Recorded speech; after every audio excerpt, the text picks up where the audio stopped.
The stock market just hit an all-time high, but nothing actually changed. No economy recovered, no company grew, so why are stocks up? The answer will change how you see everything. Turn on any financials news channel and they'll give you a reason, a trade deal, a speech, a tweet. But the real reason markets move has almost nothing to do with the news anymore. 20 years ago, the stock market was simple. Analysts studied companies.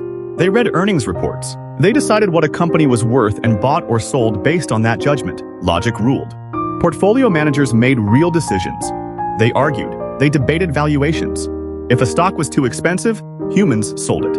If it was cheap, they bought. Price reflected reality mostly. Today, that world is gone. Over 60% of the US stock market is held by passive index funds, machines that never read a single earnings report. They just buy whatever is in the index automatically. Passive funds don't care if a stock is overpriced. They buy it because it's in the index. The bigger a company gets, the more they buy. It's a machine that rewards size over value, always. To understand the next part, you need to know short selling. You borrow shares, sell them immediately. You bet the price falls, then buy them back cheaper, return them, and keep the profit.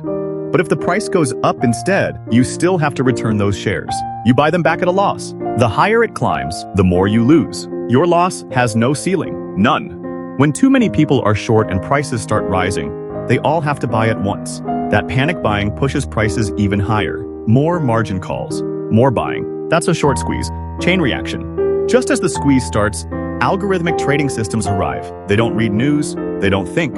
They see price going up, and their only job is to follow the trend. Buy, immediately.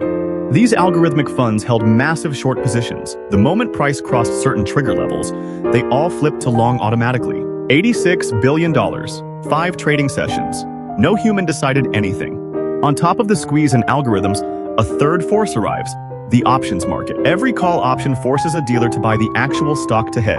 More calls equal more buying, always. Price goes up, dealers buy more stock. That pushes price higher. More options get triggered, more buying happens. It's a loop with no off switch. This is exactly how markets go parabolic. This means the stock market can hit record highs during a recession. It can crash during a boom because it no longer reflects the real economy. It reflects mechanical reactions of machines chasing machines. The peace deal, the rate cut, the earnings beat, they aren't the cause. They're just the trigger. The real move was already loaded. The news just pulled the pin on a grenade already fully built. The stock market used to be a window into the economy. Now, it's a mirror, reflecting only itself. Algorithms watching algorithms. Funds hedging funds. A self-referential machine creating its own reality. If you're a long-term investor, this matters deeply. Valuations can stay disconnected from reality for years, and when machines decide to sell, they sell together instantly. No warning, no debate. The market that rewarded smart investors and punished bad companies, it's gone. What's left is a machine, but now you know how it works.